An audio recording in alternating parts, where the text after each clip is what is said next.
And I remember having this conversation with Mr. Brown.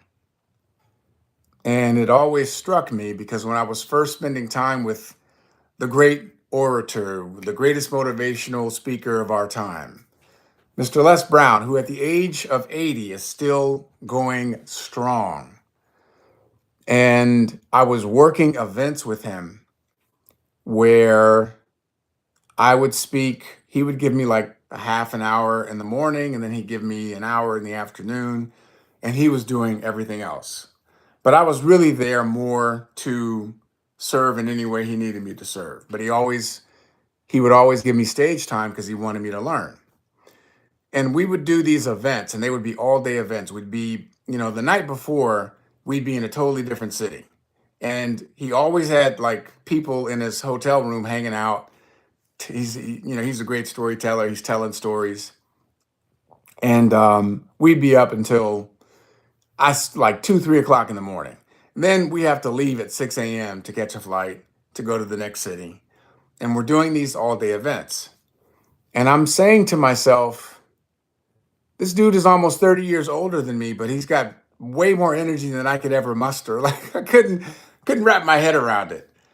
But it was a really good lesson for me to understand and learn about the power of your mind and where energy comes from. It has nothing to do with age. And so we're doing this, these long events, and we get to the end of the day. And so, we might hit, let's say, 2 to 3 cities in a very short week. So it's like 7:15 p.m. This is after everything I just told you have taken place. It's been a very long day. I don't remember if we actually ate lunch or not. I remember the dinners because the dinners were after all the work was done. I really don't have any memories of us ever really sitting down for lunch because his thing was during lunch is when you're supposed to spend more time with your client. It's when you're supposed to spend more time with the audience. It's when you're doing a lot of the work to make sure that people are, doing what they're supposed to be doing. Tell me, what did you learn the first half of the day, getting takeaways. And so I learned this from him. And so at the end of the day, it's like 7:15. The event is done, and we're going to be catching a 9 o'clock, 9:30 flight. And he's not only is he, taking pictures with everyone who's asking for a picture, I'm watching him and he's going around asking for people's cards. Like, hey, do you have a card? Give me your business card. Like, tell me about you. What do you do? Give me your business card. And I just couldn't, I didn't understand it because like, yeah, like all this stuff is new to me, but I'm looking at him and this is the same man who I watched numerous times doing PBS specials. The same man who I watched have his own nationally syndicated television talk show. The same man who sent me to the airport to go and pick up Gladys Knight. This was when they were courting and right before they got married, and then they got married. And but I was if I was with him, I was the one going to pick her up at the airport. This is the same man who I watched over and over again do like these ginormous events. And I'm like, why is he asking people for business cards? Like, he's Les Brown. Like, what are you doing? And I will never forget what he told me. And it took me a few more years to understand what he said, but I'll never forget what he said. He said, Ed, you have to work like you're broke. You have to attack every day like you have nothing. And I heard him, but I didn't process it because I'm like in my back of my mind because like I'm broke. I don't have anything at that time, and I'm like, you're a multimillionaire. What are you talking about? Like everybody that's here to see you, pretty much like no one that's here to see you has done what you've done. Like, what are you talking about? And it took me a few years for that to really take hold and to really truly understand it. And at that time, when he told me this, let's see, he's 80 now. So at that time, he was probably 60. He was like 60. So at the age of 60, he is the most energetic in the room. He's the most charismatic in the room. He's got the biggest glow in the room. And he's outworking everybody in the room, even though everybody in the room came to get knowledge from him to go build their stuff. He's still outworking them. Never, ever, ever, ever, ever forgot that. And I share that story so that everybody here understands. If you've never had the gift of being completely obsessed, of being 100% sold out, you owe it to yourself to sell out to something. Now, some of you that are on this call, you're with me on this call because we're in business together. We're doing business. And I am 100% sold out to getting people the wake up call of leverage, repeat income, and the importance of identifying what that vehicle is going to be. Whether or not those individuals strategically partner with me or somebody else, I don't care. What I do care about is that they're doing something actively to build that repeat income. Why is that so important? Because bills are going to come for the rest of our lives, whether we like it or not. We know this. And the way the structure is set up, and I don't see it changing anytime soon, is most people are exchanging hours of their life for a dollar amount. Most people are getting some degree or some level of training or expertise. It could be a college degree, a master's, a PhD, a Juris Doctorate. It could be a trade, a skill, welding, electrician, a plumber. So whatever that is, there's a certain level of learning, nursing degrees, right? And then you bring that expertise to the marketplace and you get paid an hourly rate. You might be able to negotiate a starting salary, etc. So most people are exchanging hours of their life for a dollar amount. The problem with that is that no one has taken the time to educate anyone, virtually anyone, about the importance of repeat income, the importance of leverage, because that's not the infrastructure that people are learning to go into. And so when you understand that there's a big piece of our educational part that's missing, then you start to pay more attention to different things. You start to position yourself strategically over the next 5, 10 years in terms of what your outcomes are going to be. You start to understand there's a price that you're going to have to pay in order to implement and execute on this education, but it's so worthwhile if you do it. The payoff is so much bigger if you do it. And when I think about that, I was talking about this earlier this week on a call that I did, which was when I think about the fact that I, like many of you, have an undergraduate degree. I went to an exceptional undergrad school, Morehouse College, got an honors degree. I went to Yale University, got a master's degree. You have all this quote unquote education, right? I've studied abroad in England, I've studied in Russia. I never ever, in all that education, all that learning, no one ever in their life sat me down and said, hey, listen, it's important for you to start to understand leverage because you're going to have bills for the rest of your life. Even if you have no debt, you're going to always have these monthly bills. And it's a good idea for you to start to understand leverage. It's a really good idea for you to start to understand how to position yourself and use your time more strategically.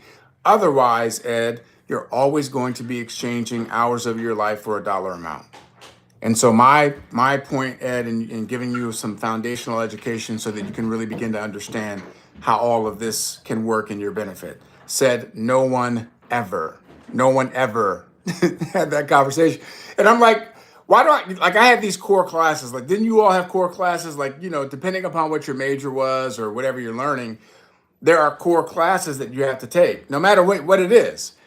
And I'm like, well, how come we never had a core curriculum on financial intelligence? Just some basic common sense stuff. And when I look at the landscape, as all of you can bear witness to, why are why is the average college graduate coming out with an insurmountable amount of student loan debt, not able to find a job that is in alignment with their major, having to move back home with family, friends, while they're figuring it out because the college degree that they've secured is not providing them the income that they hoped for? Why is that? That's more often than not. Why are people changing careers 6, 7 times by the time they're in their 30s? Why? Because most of us never had that foundational education. Okay, great. So, what can we do? We just have to start making better choices. We have to start paying more attention. We have to start positioning ourselves in such a way that we can create better outcomes. And see what happens is because all of us, most of us, have that foundational programming, right? Like if you went to elementary, junior high, high school, you have a certain foundational programming. And you were in school 9 months out of 12 months of every year. Sometimes you went to summer school. You understood that when school started, you heard a what? You heard a bell. When it was time to go to a different room, a different class, you heard a bell. There was a notification, a bell. If you've ever heard of Ivan Pavlov, Pavlovian's dogs, where he would ring the bell and then he would bring food. He would ring the bell and then bring food. He would ring the bell, not bring the food, and the dogs would salivate. Ring the bell, not bring food, and the dogs would salivate. So he was programming the dogs to have a physiological response to the ringing of the bell. Most American citizens have been programmed when that bell rings, you get up and you go to the next class. When that bell rings, you are obedient. When you have to punch in on your clock to go to work and you punch out, you're being obedient. You have a certain built in mechanism of compliance and being obedient and allowing other structures, other entities to determine your net worth, your value, your income. It's a programming. And so there's a level of your own programming that has accepted, that has resigned yourself. Here's what I'm worth in the marketplace. I'm going to secure a job and I'm going to make this much money. And that is that. So whatever that amount is, somebody else tells you what they're going to pay you. Whatever that amount is, if it's hourly or salary, you're going to take it. And on top of that, more often than not, you will be taken advantage of because you're going to work more than 40, 50 hours a week sometimes. You're going to be asked to take on extra work. You're going to be taking work home, which you're not going to get paid for. You're going to have a commute to and from work that you're not going to get paid for. And so all of these things become habituated in your way of life. It's just a pattern that you've adapted. And you create normalcy around that. You create normalcy around your own financial abuse.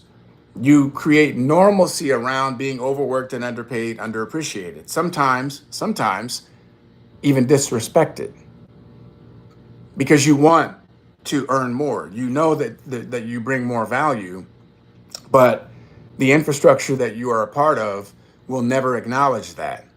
They're always going to do just enough to keep you satisfied. They're going to pay you just enough to keep you from quitting. So these are all patterns that we develop and cultivate. Okay, it's not abnormal. The question is, are you doing something to interrupt the pattern so that you give yourself an opportunity to fulfill your own promise, your own financial promise, your own financial aspiration? It's not easy because you're going against everything that you've ever been taught. I can remember vividly having clashes, and I didn't have many of them because I understood like I was this is not the topic of conversation to have with this person or these people. But I remember vividly having clashes with my own family members because they were like, "What are you doing?" They couldn't understand it, especially when you have what some would consider like highfalutin education credentials, right? People, Morehouse, that's a standalone because that's the only institution of its kind in the world. Yale University has a different thing because people hear Yale and they're like, "Oh man, it's Ivy League. Everybody knows Yale. Like that's a big deal." Because people have a perception of Yale, it's like a magical power, and most people have never gone there, so they don't know. They just it's this aura of mystery comes around you when you say it because they're like, "Man, how the hell did he get into Yale? How the hell did he get out of Yale?" We used to always have a joke like getting into Yale is one thing, getting out is another. So if you can do both, you put yourself in a different category. But the point is that all of this is built in to create a support system.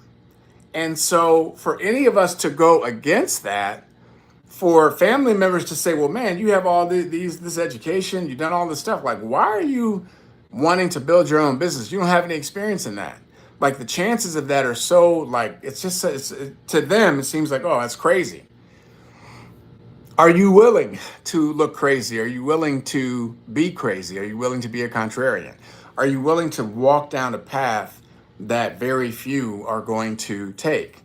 And the question has been asked, is entrepreneurialism or entrepreneurialism, is that something for everybody? I don't believe that's the case, but I do believe that everybody is built for repeat income. Okay. And there's a difference. Okay. Entrepreneurialism is like, I'm going to take on the responsibility. I'm going to build a business from the ground up. So for example, me as a speaker, that's just me. Like I'm totally reliant on booking gigs. And frankly, any gig that I've ever gotten has come to me. I didn't go to it. So I don't even know I couldn't begin to tell somebody from a marketing standpoint, how do you do that? Because stuff has come to me just based on once I started and I was doing a lot of free presentations.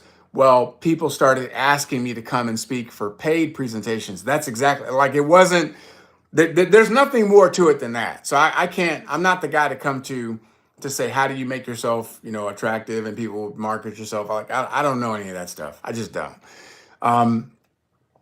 But that's my business. Okay. That's me being an entrepreneur. That's me literally making something out of thin air. Like I'm going to be a speaker and then I start doing it and then I learn how to do it. And the next thing you know, I'm getting paid, thousands of dollars an hour to do it. That's crazy. So of course, if I knew how to do it as a business, I would speak every week. Like if you could make $12,000 a week doing one speech, of course, who wouldn't do that? Who wouldn't do it? That's just good business, right? So I have to continue to build and cultivate my own relationship in that world and try to get people plugged into the things that I've done. Okay. But that's being an entrepreneur. You might be a dentist, you might be a physician, you might be a lawyer, start your own practice. Again, that's a whole skill set on top of what you've had to learn to be a proficient lawyer, doctor, or dentist, right?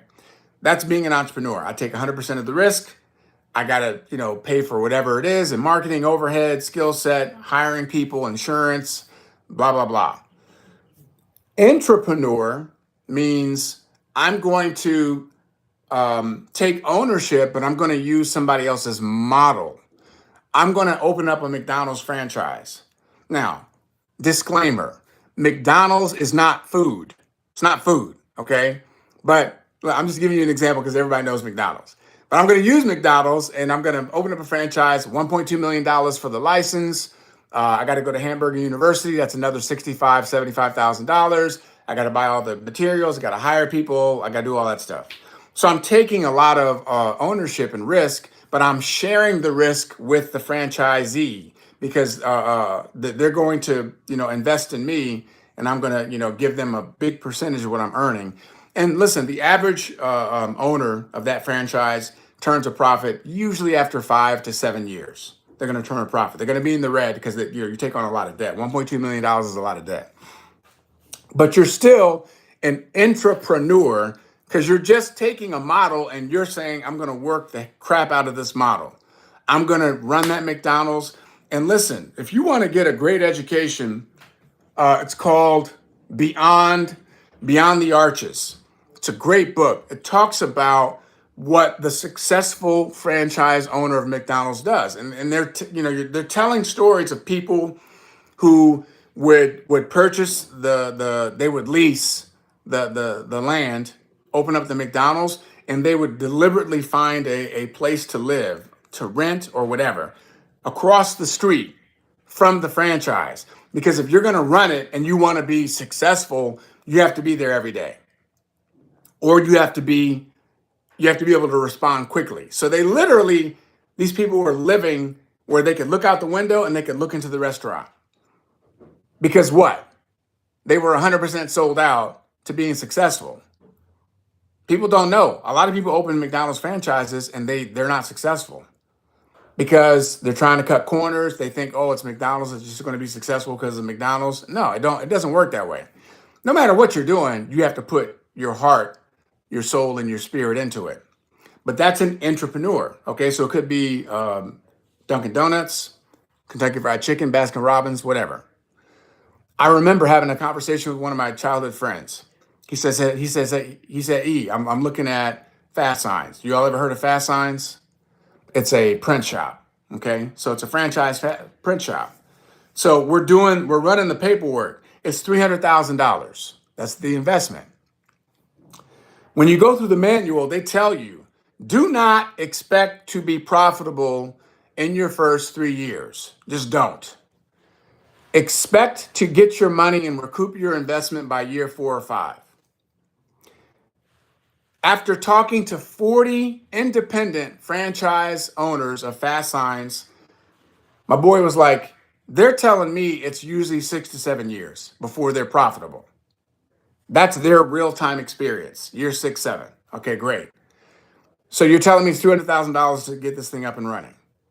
And you have to do the marketing. You have to bring foot traffic in, and you only have one location. I was like, look, I'm not a brick and mortar guy. That's not my thing. I don't recommend it. You're very limited. You only have one location, $300,000. You're going to take 4 or 5 years. Even if you bust your butt 7 days a week, you could probably do it in 3.5, 4. I don't see the upside on it in terms of how you're leveraging your time. Because I would rather take that same 3 or 4 years and just have a lot of conversations with people, identify people who want to have their own financial dignity, independence, and peace of mind, and show them how to use something that we can leverage, person to person, but it's an online entity that gives us more, it gives us more scalability. Because if I can open up my own, as an entrepreneur, if I can open up, let's say, 50 different location franchises at the same time, because I'm using the internet, we're online, and my business gives me the ability to make sure every person in every state, all 50 states, has exactly what they need to be 100% profitable in their first week. I would rather do that. That just makes more business sense to me. It's a better use of my time. Okay? So he didn't do Fast Signs. He's still trying to figure it out, but he didn't do that. But my point is that as an entrepreneur, you're just saying, I want to take ownership of my value and I want to go out in the marketplace and get it, period. Now, going back to the original question, are you completely sold out to that? Are you completely sold out to having a particular way of life? Is it non-negotiable? Because until it becomes non-negotiable, you're leaving, money on the table. You're going to miss out on opportunities. You're going to miss out on conversations. You're just going to be kind of puttering along, just barely doing a little something. And I think most of you have had something in your life. I don't know. I haven't asked everybody this, but I think most of you had an experience in your life where you totally sold out to something. Maybe it was, I'm going to make the football team. I'm going to make the gymnastics squad. I'm going to be on the swim team. And you just, for whatever reason, that was the first time in your life you're like, I'm doing this. I don't know what it is, but something inside of me really, really, really wants to do it. And I'm going to do it. Some of you, you're like, I want to have my car. I want a car. Like that was your thing. When you were coming up, you were a teenager, you were like, I want to have my own car. And you worked and you babysat and you mowed lawns and you shoveled driveways. You did whatever you had to do. and come hell or high water, you were going to get that doggone car. And maybe you got you a little hoopty, but it was yours because you made the money, you paid cash, and you had a lot of pride. That was what you did. Everybody's got something, okay? I don't know what it is for you. It's something where you were completely sold out. And here's what happens when you sell out, when you completely sell out.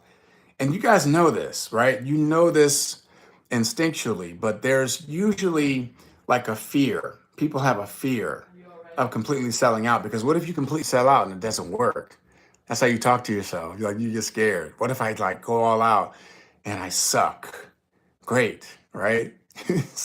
Like human beings are masters of self deception and self sabotage. Human beings are masters of self deception and aid to self sabotage. If it's going to mess you up, you will engage it so deeply that you won't even get started. You'll start something and then you'll quit. You'll start something, it gets hard and you quit. You'll start something and you're like, oh, there was a sign. I saw something. I heard a message, and maybe this isn't for me. Maybe I'm on the wrong path. You were always looking for a way out. You were always looking for a way out. Ain't no doggone sign. People see signs according to what they're looking for. That's all that is. Like if you're looking to win, no matter what, everything that you see is going to be a sign that you better stay the course until you win. If you're looking for a way out, no matter what, everything you see is going to be a sign that maybe I shouldn't do this. This isn't for me.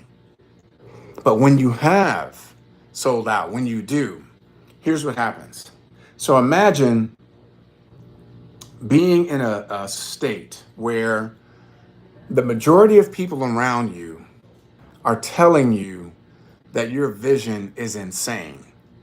The majority of people around you are telling you that your vision is going to get more people killed. Imagine when you're having this vision and you have to contend with real life circumstances of people that you love that are being lynched, that are having dogs sicked on them, that are being fire hosed, that are being beaten with billy clubs. They're being beaten to the point of permanent injury, brain damage, teeth knocked out, bloodied, imprisoned, being sent to prison for no good reason. And you're having a vision that is completely opposite to what is happening in real time. And you're seeing people in real time going through real pain, real loss, real struggle. And you have to continue to reinvest and double down on your vision because you are completely sold out to this vision. You stay the course because you're answering to a higher power. You stay the course because there's something in you that just refuses to relent. You refuse to give up. You're not going to cave to your current circumstances. Very often, you're given the vision and it doesn't match your reality. It doesn't match your current circumstances. This is where the forging takes place. This is where the faith gets revealed. This is where your belief is either cultivated or destroyed. And ladies and gentlemen, just because you have a vision doesn't mean you're ready for it. Just because you have a vision, you have an idea of a better life for yourself doesn't mean you're ready to receive that life. And so your task, your assignment is to answer that calling because it's unique to you. You have these desires for a reason, not because of something you saw on television. There's something in you that is divinely disturbed. Now, if you're not disturbed, then this message is not going to be for you. If you're someone who is very content and you're comfortable, this message is not for you. Because people who are content and comfortable, they're never going to grow. They've already decided. They'll wrap it up in nice, neat packaging and they'll try to pretend that they want more, but they really don't. They don't. They're going to just continue to take whatever life gives them. And they will coast quietly to their graves. Might take them 60, 70 years to get there, but they're not going to deviate much from the path that they're on right now. I'm talking to those of you in the pit of your stomach. You know you're meant for more. You know you're capable of more. You know that there's something more you're here to do. Like it just bothers you. This cannot be it. Like this is not my parking spot for the next 30, 40, 50, 60, 70 years. This is not my parking spot, Ed. I am built for more. That's who I'm talking to. So when I'm referencing Reverend Dr. Martin Luther King Jr., and he had a vision for empowering people, he had a vision for treating human beings as human beings, no matter their size, shape, color, or creed. When he had a vision for looking at and developing and cultivating character, when he had a vision for addressing poor people, disenfranchised, it wasn't his assassination, by the way. The last speech he gave was a speech about the Poor People's Campaign. His assassination came quickly after that because others understood that he was about to reach into something beyond the oppression of black folk and people of color. He was about to reach into the oppression of the dispossessed, and that included everybody. That included everybody, and that was the big fear. That's what really put things in motion. When leaders start to tap into the mass root of the problem, is usually when we don't hear from them anymore. If it's Dr. Martin Luther King Jr., if it's Malcolm X, if it's John F. Kennedy, if it's Robert Kennedy, if it's Mahatma Gandhi. Now, Mahatma Gandhi, to be fair, like he had already done it. He had already toppled the British Empire. He did his thing. But he could have done even more. So my point is this. The vision very rarely is going to coincide with the reality. That's why they call it vision. You don't need faith to affirm your circumstance. I can say right now, you're sitting in wherever you're sitting and you're watching this on a Zoom. That is your current circumstance. That doesn't require any faith or vision. I can tell you right now that, you guys work a job and you have a job and you go and you punch in, you punch out, you make your money, and you can anticipate pretty closely what you're going to be earning every couple of weeks. There's no faith required for that. Once you secure a job and you have a salary, faith is no longer required. Maybe you needed faith to get the job. Like, I'm looking for a job. I don't know how long it's going to take before I find one.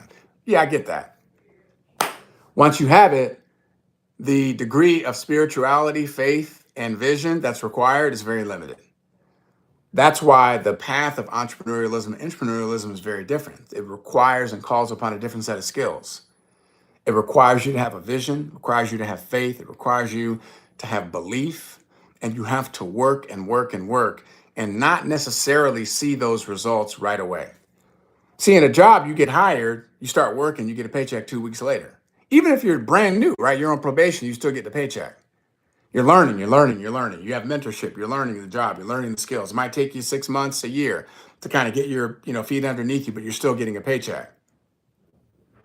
When you're an entrepreneur, you're learning, you're working, but you're not seeing anything that's equivalent to what you're putting into it. That's very hard for a lot of people because, again, it's not your traditional programming. Again, nobody ever taught you about repeat income or how to create leverage. Again, no one ever said to you, what do you think is more powerful, 1% of the efforts of 100 people or 100% of your own? Nobody ever had that conversation. So when you're doing it, it feels, watch this, you can do something and it's the wrong thing. And you've been doing what is wrong for so long that what's right feels wrong.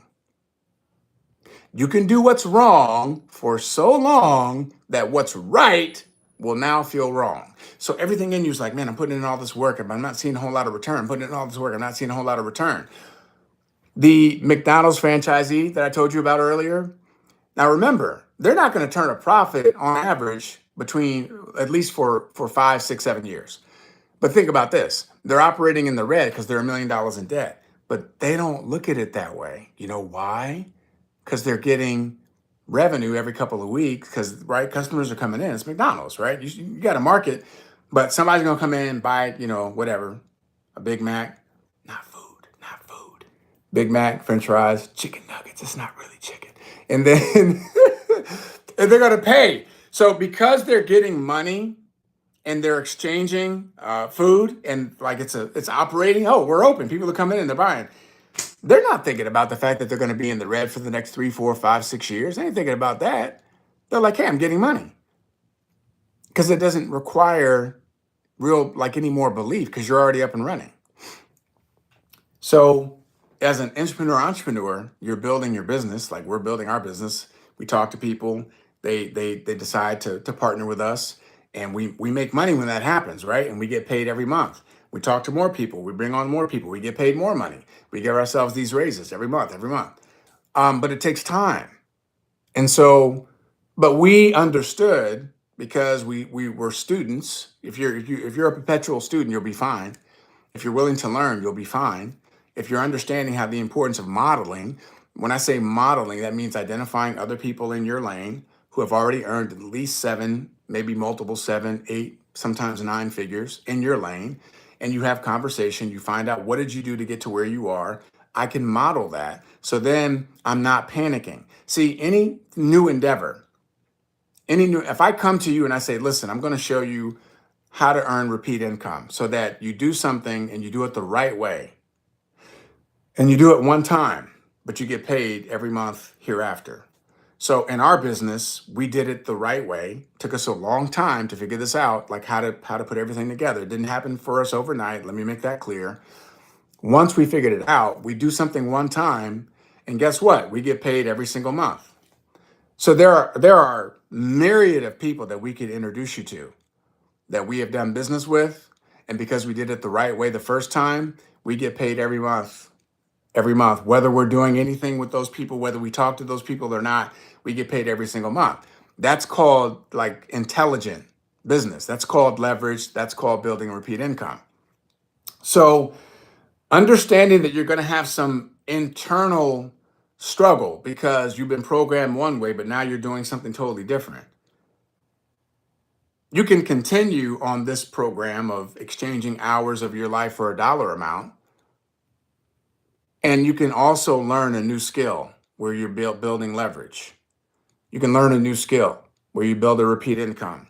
You can learn a new skill where you learn how to talk to people and how to create relationship and how to give people their financial dignity, their financial respect, their financial peace of mind, their financial independence. You could do all of that. It just takes you being a student. But when you completely sell out, when we say the name Reverend Dr. Martin Luther King Jr., everybody knows who that is. Why? He was 39 years young when he died. Why do we still know him and talk about him? He was assassinated in 1968. We still talk about him. Why? Because he was completely sold out to his vision. His vision still has impact today. Still has impact to this day. Mother Teresa was completely sold out to serving the poor, underprivileged, the disenfranchised. Everybody knows who Mother Teresa is. Why? Because she was completely sold out to her vision. Nelson Mandela, completely sold out to his vision. The brother was in a cell. I stood in Nelson Mandela's jail cell on Robben Island. I went to the rock quarries where he was breaking the lime rock. I sat on the mat that was his mattress where he slept. I felt the threadbare pajamas that he had to wear all the time. I looked through the bars of his jail cell because they didn't have windows. It was a cell, so there was bars, which means when it was cold out, he had to sleep. It was like cold, like there was no heat.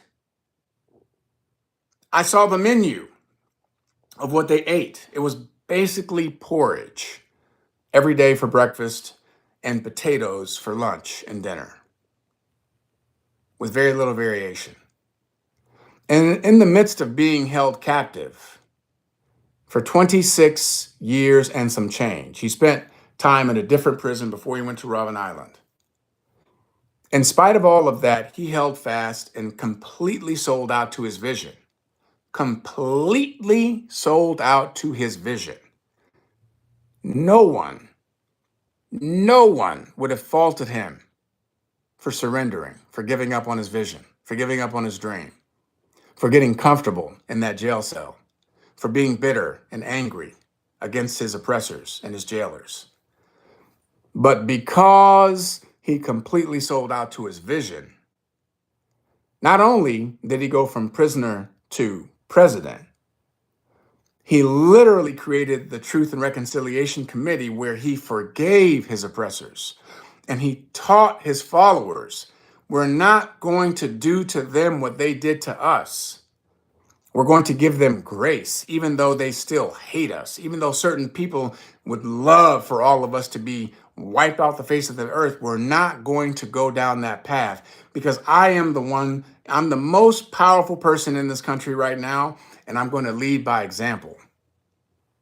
He shook the hand of his jailers when he left. He went to his administration when he was forming it. He kept some of those very same people that were a part of his imprisonment. Not all of them, but some of them, because he was sending a message. That kind of sold out version to your dream and vision is, I know it's otherworldly, but think of the magic that can happen if you completely sell out to your standard of life that you know that you deserve. Now, I'm talking to my business partners right now. What would happen if you completely sold out to your business? To getting out the message of what it is that we do, how we add value, how we change people's lives, the income that's available, the stories. If we completely sell out to telling the stories. I was having a conversation with one of our business partners, and she said to me, I have 100% retention, and I've been in for over a year. I said, what? Like, we don't even have 100% retention. Our retention is like 93%, 94%. She's got 100% retention. I was like, I've never heard of that. Never seen it, never heard of it in my entire life. I was like, why are you not telling that story? You need to tell that story every single day because that's unheard of. 100% retention. Every single person that has joined and decided to experience what we offer is having such a great experience that they keep coming back every single month, month after month, and 100% of them are still doing it. That's called a clue. A clue that we're doing something special. If you're not 100% sold out to that, I don't know what to tell you. Like, I don't know what you're waiting for. Like, I don't know what you're doing. Is it going to be a fight for you to overcome some of your negative programming? Yes.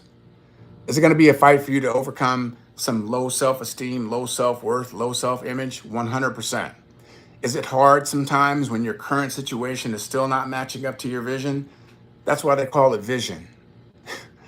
That's why they call it faith. It's easy to talk about it. It's a totally different thing to be about it. And what I find, unfortunately, is that a lot of people, they're not willing to do the work to build their belief, to cultivate their faith and sharpen their vision. They'd rather tune into somebody else's vision. That's why they call it television. Somebody else is telling you your vision, television. They'd rather spend time scrolling and looking at other videos and watching other people's programming and watching other people's lives and listening to other people talk instead of honoring your voice and what you're here to do. So this is your opportunity, ladies and gents, to 100% sell out. What would happen in your life if you did? What would happen if you made certain things non-negotiable? I was having a conversation with a young lady earlier this week. And I said, hey, there's an event in your city. Are you going? And she didn't say 100%. Of course I'm going. What are you, crazy? Not only am I going, I'm taking everybody with me. She didn't say that. She said, well, I'm still trying to, as soon as I heard that, I was like, in my mind, I was like, they're not going. They're not going because they're not 100% sold out. What happens if you sell out? What would happen if you gave yourself over to your own capacity? If you gave yourself over to your reach?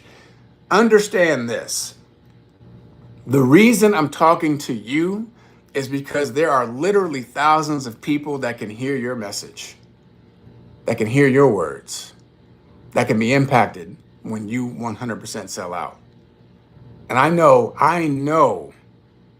what can happen, but what scares me is what won't happen if you don't.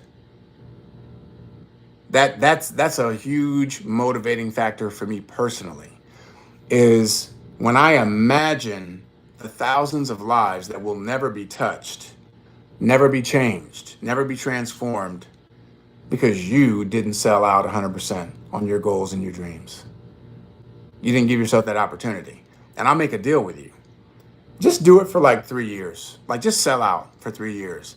And if you're not completely transformed, if your income hasn't totally changed, then you can go back to being average and mediocre for the rest of your life. And you'll never hear a peep from me. I'll never bring this message to you again. You can just walk away from me forever. But just sell out for 3 years. I guarantee you it'll be worth it. I guarantee it. If it's not, then you can go back to being mediocre and average and, quietly live out your life and be comfortable and content and never ever meet the person that you were supposed to be. But that's up to you.